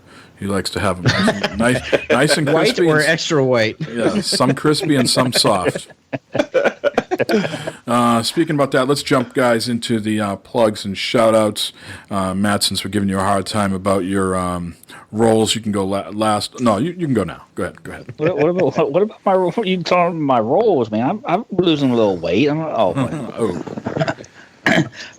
want to shout out Chinaman, Eric, and Vaughn for the voicemails. That was Fook May. Wait it was Fook May. Wait a minute. No. May. Come on, Matt. He could have said Philippine. I'll give you a mulligan on that. He should have said Asian. Fred French. He's cookie bread. It's awesome too. Thanks everybody for the feedback and phone calls and questions, all that stuff. It makes it fun to podcast when the people are involved and actually listen and do stuff in that. So thank you guys for all that out there, and of course, Future Monkeys out there. They're back in the groove again. Los doing their thing. Yes. Los and Bearded Whiskey and all those guys, and that very chill podcast they have going on there. Games We Don't Play, Shafi, what he got going on. So, very much all those independent podcasts out there. Keep those guys all in mind when you're out there listening to shows. Now, Matt, you didn't do your homework this week. I told you that your job was to give out the phone number for the voicemail section. So, can you do that right now for me, please? 508-659-BFFS. Very good. 508-659-BFFS. Nice. All right, Eric, how about you? Any shout-outs, plugs? Yeah, man, I want to shout out all the listeners, especially Eric, because he has a great name, and Vaughn. Vaughn has a cool name. That's like, hey, yeah, talking to some chicks. My name is Vaughn. What's up? That just takes the panties off right there, man. Let's talk about Vaughn. Let's talk about Vaughn for one quick second. You think it's VONNN, or is it like Stevie Ray Vaughan, VAUGHN? I think it's VAHN. VAHN. I think it's VAUGHN. And then what do you think, Jeremy, or you don't care? I'm gonna go with VAAHANNH. There's a silent H at the end. You forgot about the X's, the little X and the big X. Oh, yeah, XX420. Yeah. All right. Well, shout out to Vaughn. Them, man. Exactly. And you know what? Lastly and not least, shout out to Bad Fodder Figure. You guys was freaking killing me when y'all was streaming. I think it was what was it? The Tom Clancy game was called? Ghost Recon, yeah. Wildlands. Man, there's a highlight video of that. The highlight video is hilarious. If you haven't seen the highlight video, check that out. Funny as hell. Yeah, I was drunker and shit that night too. I'm in the car. I'm laying down. Jesus. Man, that thing was funny. I watched that a couple times. So shout out to y'all, man. I have that game and I need to play with y'all. Yeah, we got room. Anytime we got room for a fourth. Oh, that's all right. Jeremy? That's it. Yeah, just again, everyone giving us feedback, and like I said, we had some discussion with listeners, Holy Goalie today, and something. I think it was Bibbers said something the other day when he was with us, or their night when he was with us. He said, "Yeah, I was trying to be quiet because I knew you guys were streaming." No, man, we want our listeners to participate with us. I kind of mentioned the other night on the stream. I saw some Patreon the other day that if you're giving them around $20 a month, you get to play a game with them once a month. It's like, fuck that. You want to play a game with us? You tell us, and we'll play a game with you. We got to pay you. You might end up. You might end up on YouTube or Twitch or at the bottom of the scoreboard, but by God, we will play a game with our fans because that's what we're here for. And then the other person I want to shout out is Mr. Captain Mike M. He does a lot for this. I've done a lot of work on a podcast before. My level of standards is way subpar when compared to his. The amount of work that he puts into this for us, so that I can just show up and sound like I know what I'm talking about, is phenomenal, and a lot of it is just unseen. So for all the prep work and all the bumpers and all that stuff that he does, I really appreciate it, Mike. No Thank you, Mike. Yeah. You're welcome. Mike. Now you're going to get me all emotional. Well, thank you. I appreciate that. So I guess on behalf of everybody here, again, we want to wish everybody in the States happy Thanksgiving. Hope you get to spend time with your family and you enjoy time off from work and take advantage of that good family time. Other than that, I guess I'm going to do the Extra Life December 1st or the 3rd. I'll have some sort of promotional flyer out there in the coming days to remind you. We got that $60 code, so be on the lookout for that. Enter and participate. Keep the voicemails and emails coming. It does make for a better show, like Matt said. So, again, thank you. And I think that's going to be it. So, once again, happy Thanksgiving, and we'll talk to you guys in a week. Take care.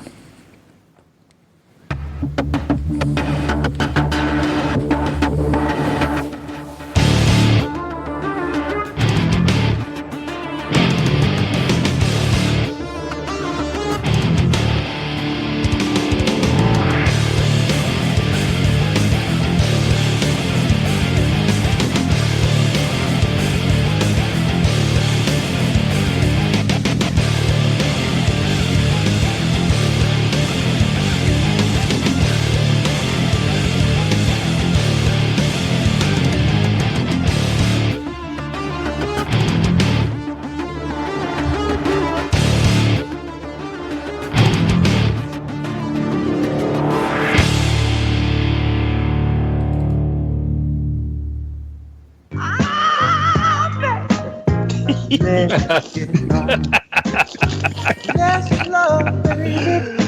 and slow now, Matthew. I see me grooving over here.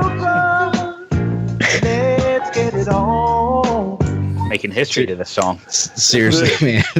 I got a boner for that game.